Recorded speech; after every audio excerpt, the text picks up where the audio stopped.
Assalamu alaikum wa rahmatullahi wa barakatuh, my dear students. This is me, Dr. Ibrahim Elshinnawy, welcoming you again to our first lecture in our course English Poetry from Romantics to Moderns.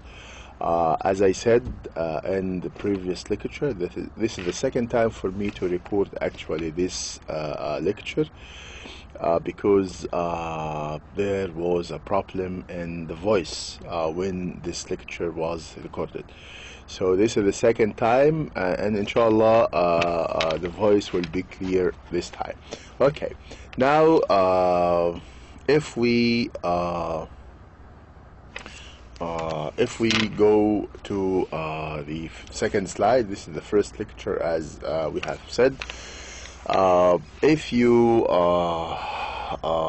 watched the first introductory lecture, I said that we will start each literary movement. We have three movements. We have the Romantic, we have the Victorian, and also we have the Modern.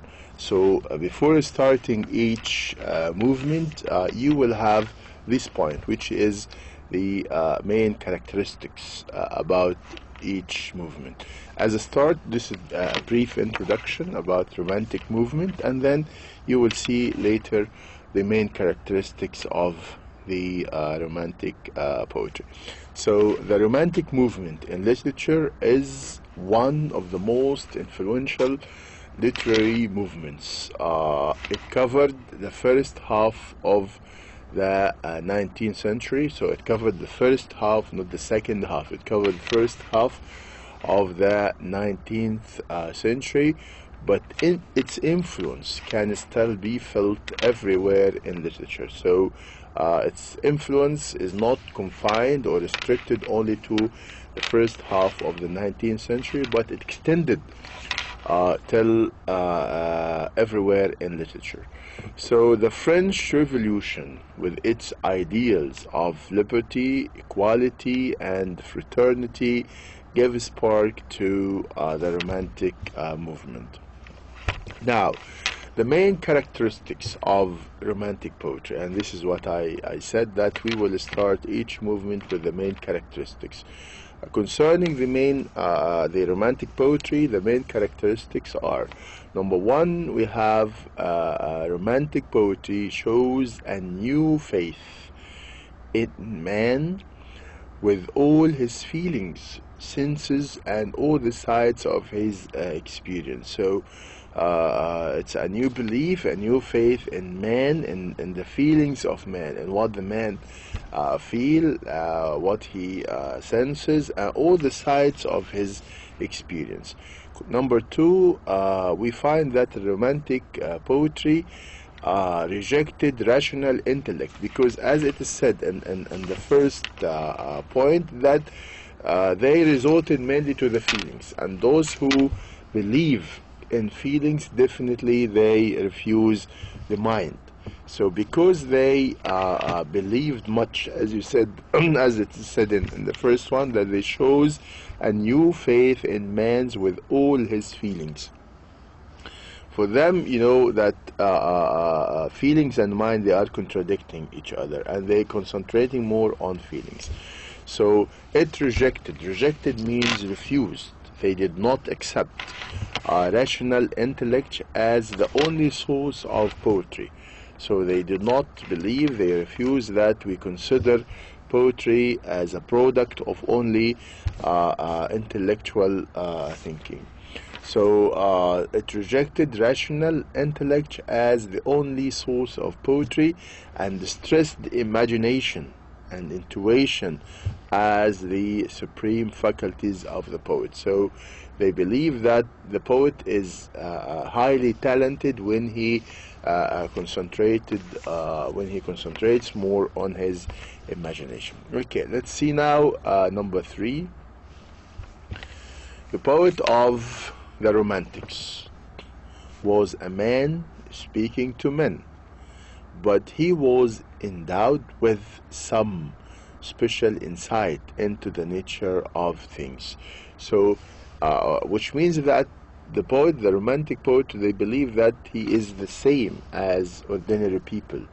He's the same as all other people. But the difference between the romantic poet and the other people is that he was gifted by God to be able to see nature in a different way, to have a special insight into the nature of things. So when a romantic poet looks at a tree, that a romantic poet sees the tree in a different way from the ordinary people.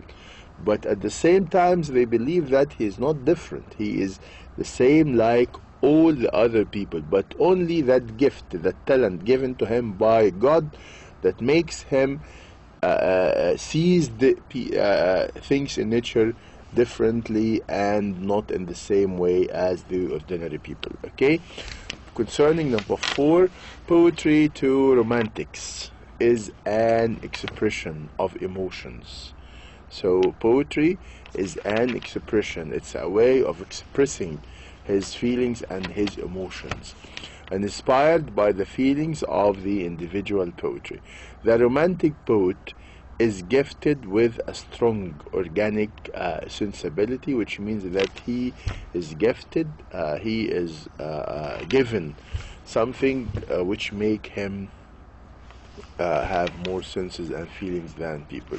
All romantic literature is subjective and not objective. It is an expression of the inner urges. Subjective means that it's something related to his personal point of view. This is the way he sees things, so that's why it is subjective.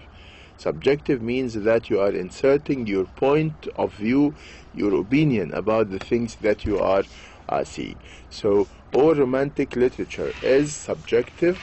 It is an expression of the inner urges of the soul of the artist. It reflects the poet's own thoughts. So it reflects, his poetry reflects his own thoughts. That's why we say it is subjective. Okay, and feelings more than anything else. So it is subjective. Why? Because it reflects, it expresses his own thoughts, his own point of view, the way the poet himself sees the things, not how the others, not how the people see it, but it is his own experience, it's his own insight, it's his own feelings of the things. Okay, number 6, nature to the romantics is regarded as something divine, and this is very important because they see nature as something from heaven, that God is represented in nature. It's divine, heavenly. Okay, it is something really living, and this is also very important because nature to them is not something dead, it's not something just settled and stable and all this. No, they are dealing with nature as if it were like a human being, speaking to them, feeling them, sharing their happiness, sharing their miseries, hardships, and all these things. So there is a kind of what we call emotional link between the romantic poetry and the nature, and he feels the nature as someone living, someone feeling, someone sharing and participating him in all the circumstances and in all the situations that he goes through. So again, nature to the romantics is regarded as something divine.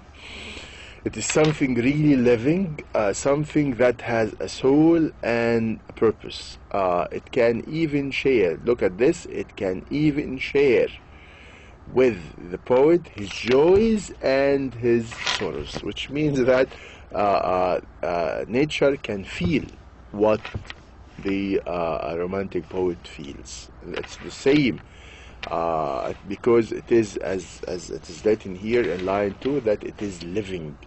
And of course a living creature can feel and can see. Okay, now if we move to next point, we have here that a common and recurrent theme in romantic poetry is man in solitude. So man loneliness. He is alone, or man with nature. So they believe that the nature of man is best revealed. So man is best revealed, is best seen, is best known when he is in solitude or in communion with nature. So they see that the best time or the best moment that you can see the romantic poetry is when that romantic poetry is alone with nature.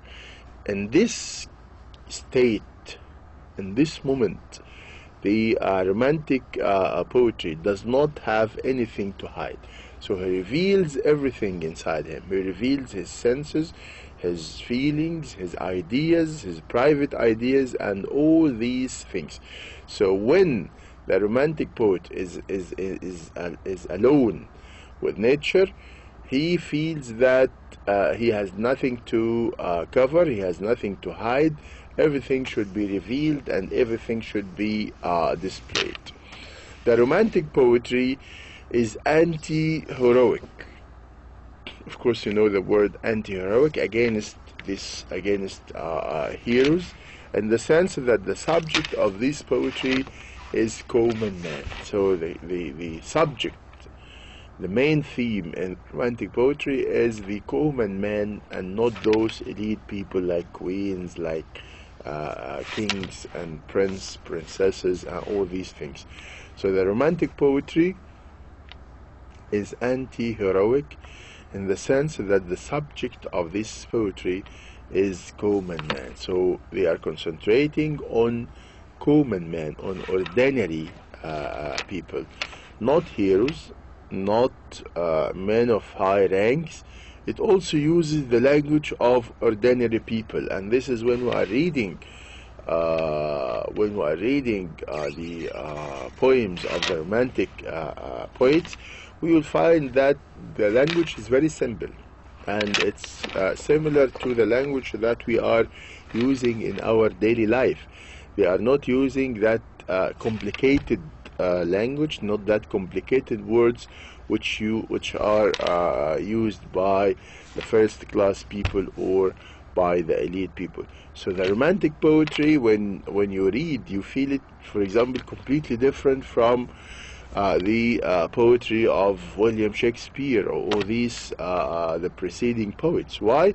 Because they prefer to concentrate more on that simple language that the common people, the ordinary people use in their lives. Okay, now let's move to characteristics number 9. The romantic is extraordinarily alive to the wonder, mystery, and beauty of the universe. He feels the presence of unseen powers in nature. So the romantic poetry can feel and see some of the unseen powers in nature. The supernatural has a special charm for him. So whenever he finds that there is a supernatural thing, he of course directly feel attracted to this. The supernatural has a special charm for him. He is attracted by the stories of the fairies, ghosts, and witchcraft. So when he listen or he knows about something strange, something supernatural, automatically and immediately he feels attracted to this, especially these stories about the fairies, about the ghosts, and about also the witchcraft. Okay, concerning number 10, we have romantic poetry is individualistic, which again is related to that poem, which is that it is subjective. It stresses man's individuality. Man is usually presented alone, as we have said before. Every poet has his own individual personality, which is rather different from the others. And this is what we said, that they feel that their feelings is personal, and he has his own point of view, he has his own individuality, and this is completely different from the other things. Okay, now another predominant feature of the romantic poetry is the sense of nostalgia for the past. So you find that in most of the poems, we find that the romantic poets yearning to and longing for the past. They have that what we call nostalgia. Nostalgia means that they have that feelings all the time to the past. Number 12, to a romantic poet, the period of childhood was very important, and this is a very important point actually about the romantic poet. They considered the period, the time of childhood is the best period in man's life. Why? This is what we are going to know. Why? Because in this period, during childhood, the child is nearer to nature than the grown-up man. So, and what does it mean if the child is quite related to nature than the old man? It means that because of his closeness, because of his being near to nature, what happened? He gains wisdom. He gains wisdom from nature. And this is the most important point. Why? Because they believe that the child is wiser than the man. Why? Because the child gets his wisdom, his pure wisdom from nature, and that's why it is higher than the grown-up man. And that's why we find a very strange saying, line to Wordsworth. He says what? Wordsworth is one of the most prominent poets of the romantic poets. He says that the child is, as you can see, the child is father of the man. And this is very strange, because we know that the man is the child of the father. But we find that wisdom is saying the sentence vice versa, in the opposite way, which is the child is the father of the man. And this is, we have to think why the child is the father to the man. Because of this, because the child is wiser, the child is purer, the child is more innocent, and this because he gets his wisdom immediately from the source of wisdom, which is nature. This nature makes the child different in his thinking, makes the child different in his wisdom, and makes even the child different in his feelings, because his feelings are definitely higher than the feelings of the grown-up man. Why? Because the grown-up man is not that close to nature, and because he is a little bit away from nature, this makes his feelings corrupted, and this makes his feelings not pure and not innocence. Okay, so they believe that the more you are away from nature, the more you are corrupted, the more you are spoiled, the more you are unwise, the more you are not having the same innocence as the child.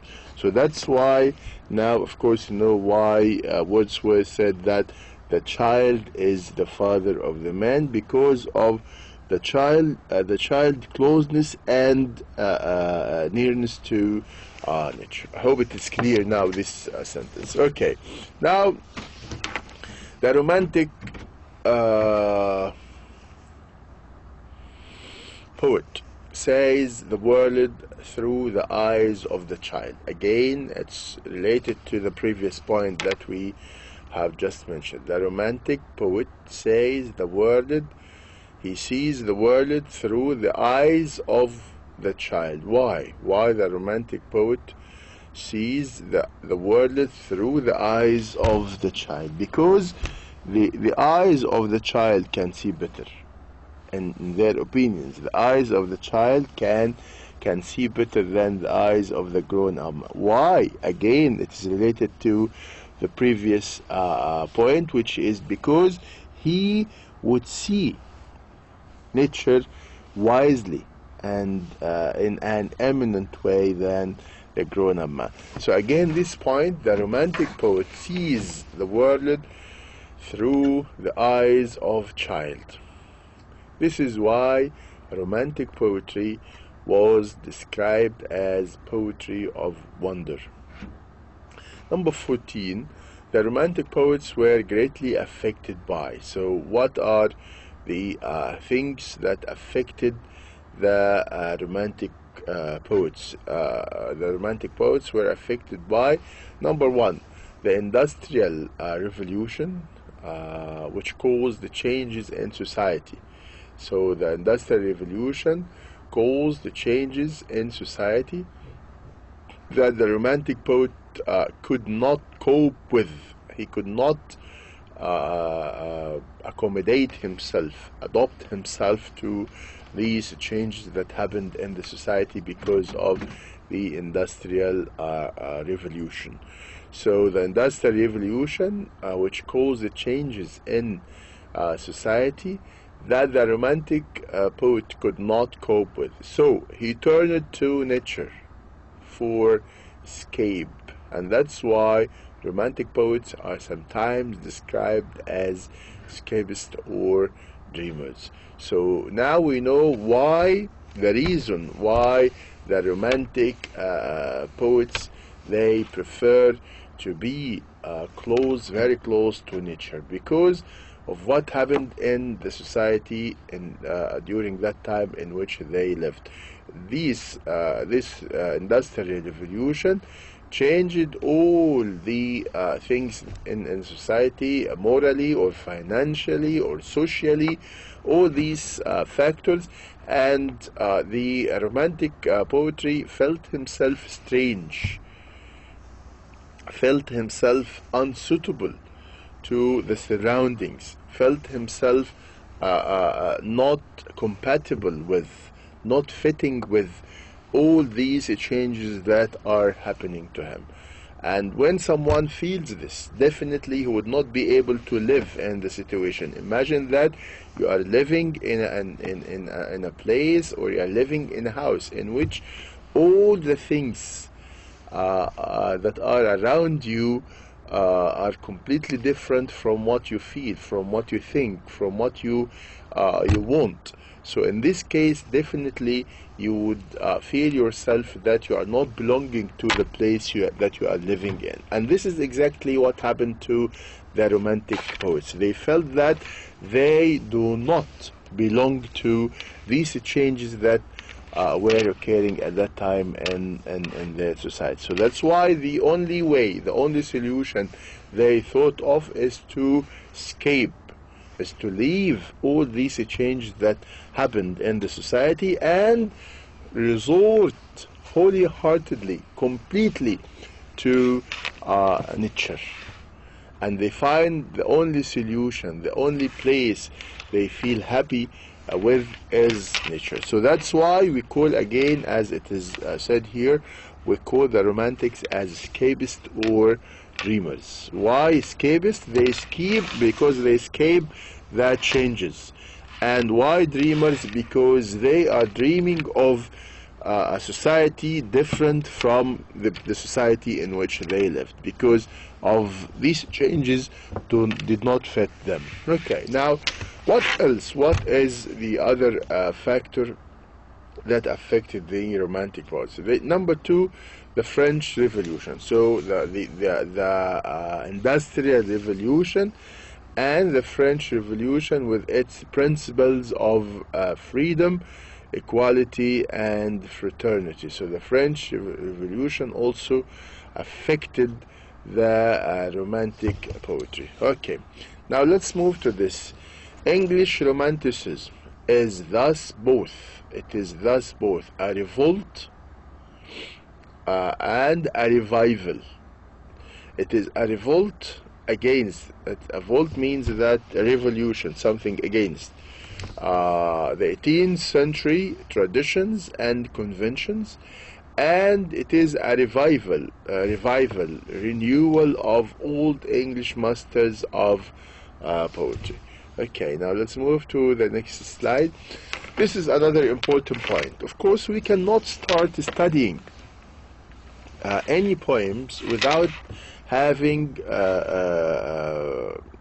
ideas about the most common literary terms that are being used in poetry. So what you are going to have now is some definitions of some literary terms that are used in poetry. They are very important. Why? Because you would find me in one of the poem telling you that this is a kind of personification. The poet used this is figure of speech as personification, or this is a metaphor, or this is a ballad, or this is an epic, or whatever. So you should have, of course, an idea about these literary terms in the poem. So I selected also very few literary terms just to help you to be able to understand what I'm doing in the poems that we are going to, inshallah, study together. So the literary term is starting with what we call personification. Concerning the personification, what's personification? It is giving inanimate objects some inanimate object. Inanimate means these objects which do not move. It's settled and do not move. So personification is giving inanimate objects or abstract ideas, giving them what? Giving them human qualities. So speaking to a tree as if it were an old woman, for example. Speaking to the moon as if it were a pretty lady, and so on. Okay, so this is what we call personification. What does it mean? It's making, as you can see, non-human things appear as humans. So non-human things, they appear to speak to them as if they were human beings. Okay. The second term is the metaphor, which is a comparison. You are making a comparison between two objects for the purpose of describing one of them. So it is a comparison between two objects for the purpose of describing one of them. A metaphor states that the one subject is the other. Alliteration, close repetition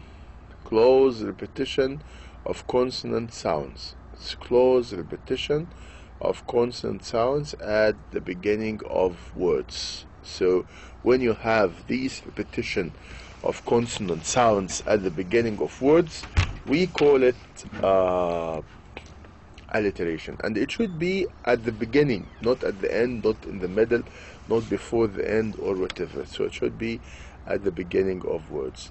Okay, diction, it's an author's choice and use of words. An author's choice and use of words, his vocabulary. So the vocabulary which is used in the poem, we call it diction. Now, number 5, we have epic. An epic is an extended narrative poem. It's a poem that narrates, that tells a story with heroic subject matter and theme and exalted tone. Okay. Number 6, we have rhyme. Rhyme is the use of words with similar sounds in poetry, usually but not always at the ends of lines. So it is not usually at the end or always at the ends of line. Concerning the stanza, it's a group of lines in a poem, divided off from the others. Group of lines in a poem divided off from the others.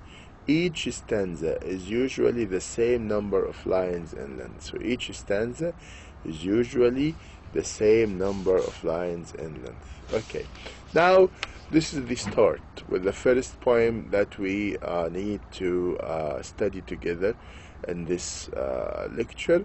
We have this is William Blake, who was born in 1757 and died in 1827.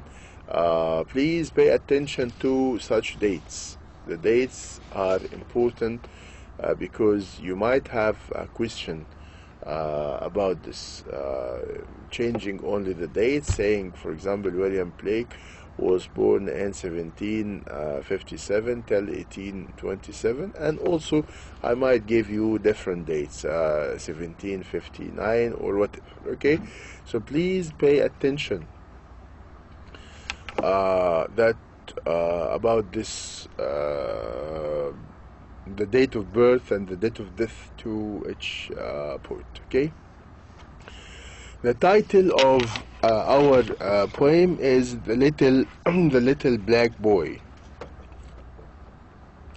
and of course you can get maybe the theme from the title of the poem, the little black boy. So we have a boy, a young boy who is a black boy, and definitely the word black here means something, that he is black in color. Excuse me.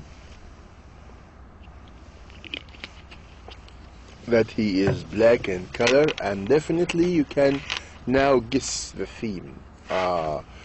What's meant by the black boy? Does he suffer from being black or something?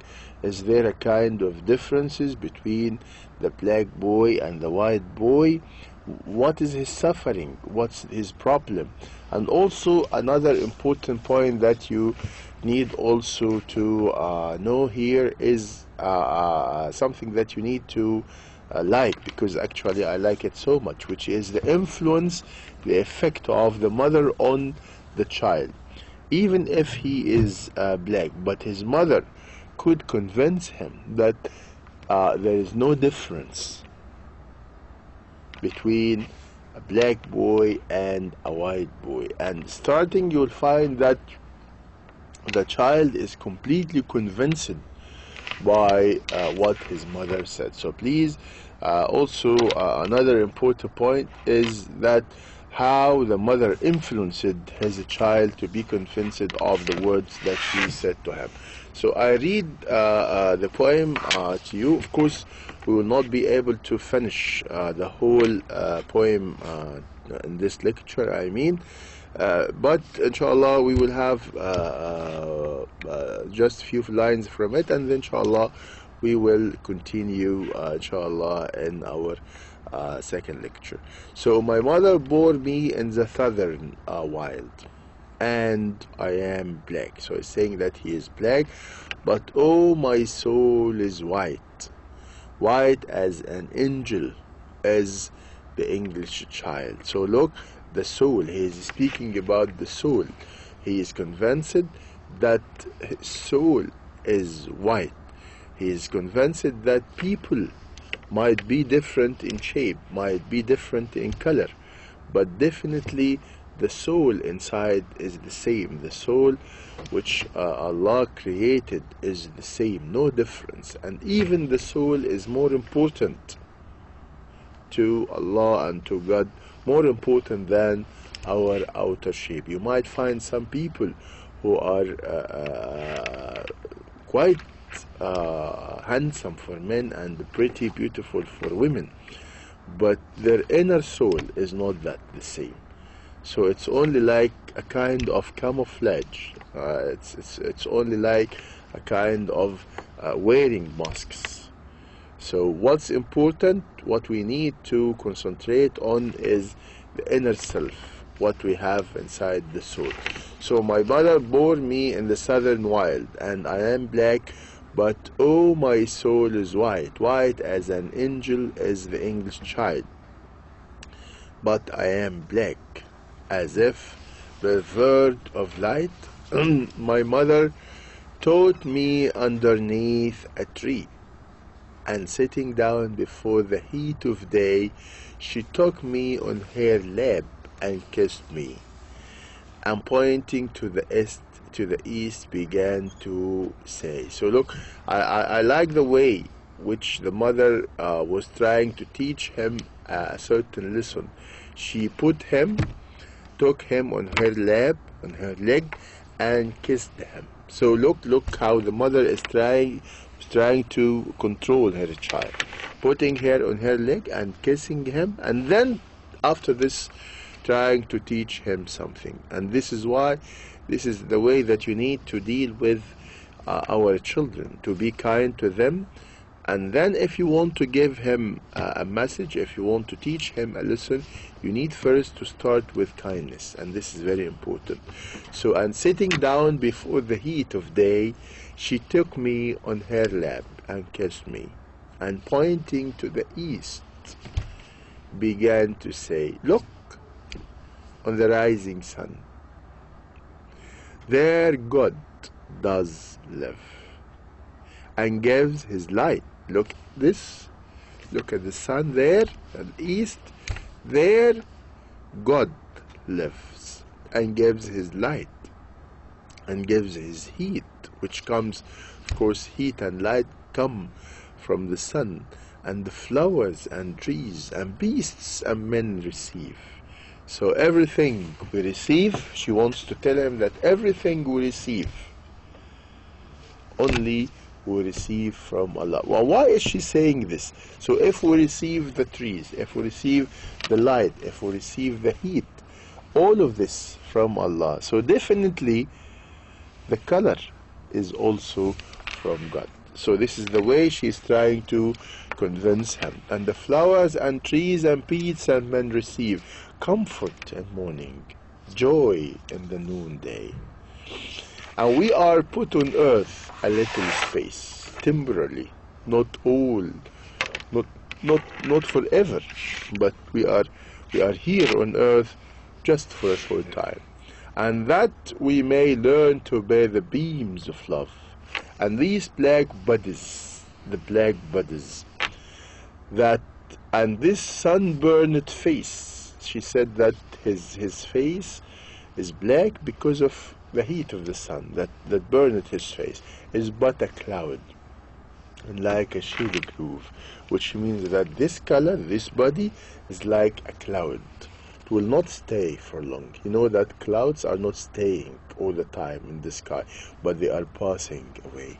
So she is trying to tell her son that our bodies are like a passing cloud. It will not stay for long, but what will remain forever is the soul, is the good treatment of the people with each other.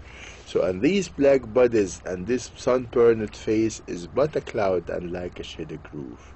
For when our souls have learned the heat to bear, the cloud will vanish, the body will vanish.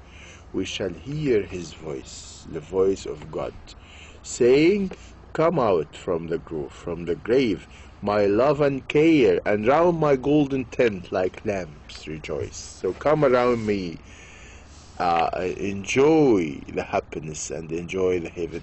Thus did my mother say, and kissed me again. So after she finished her lesson, after she finished the message, he again kissed him.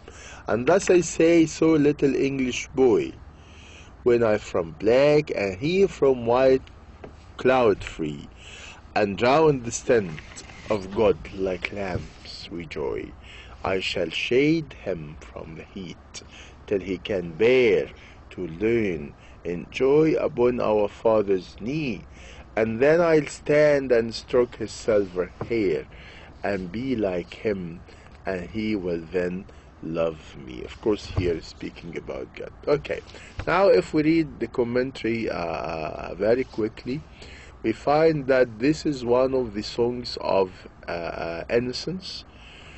It was written by Blake as an attempt on his part to help in abolishing slave trade.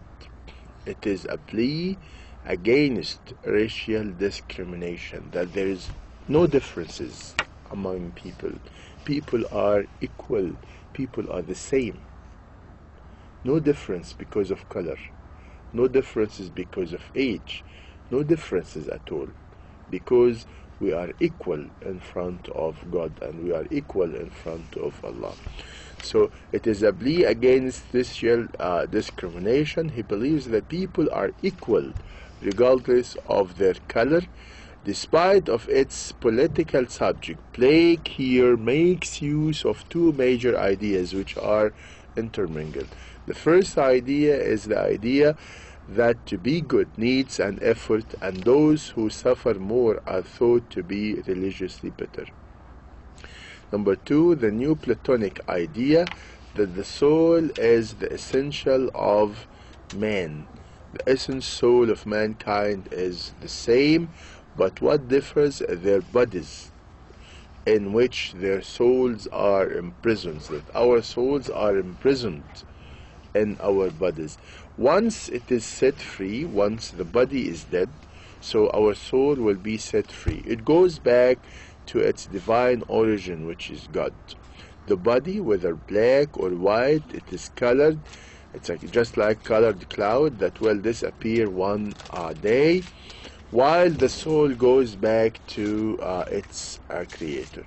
Now, a very brief summary about this. The little black boy, we have summary. A black child tells the story of how he came to know his son, his own identity, and to know God. The boy who was born in the southern wild of Africa first explains that though his skin is black, his soul is as white as that of English child.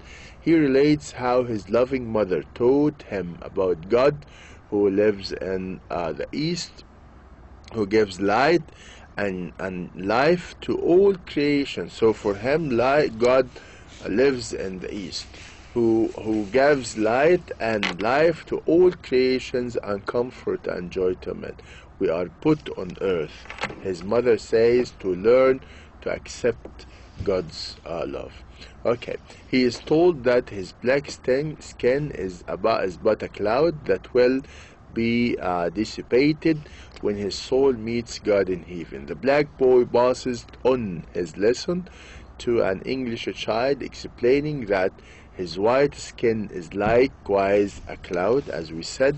He vows, when they are both free of their bodies and delighting in the presence of God, he will shade his white friend until he too learns to bear the heat of God's love.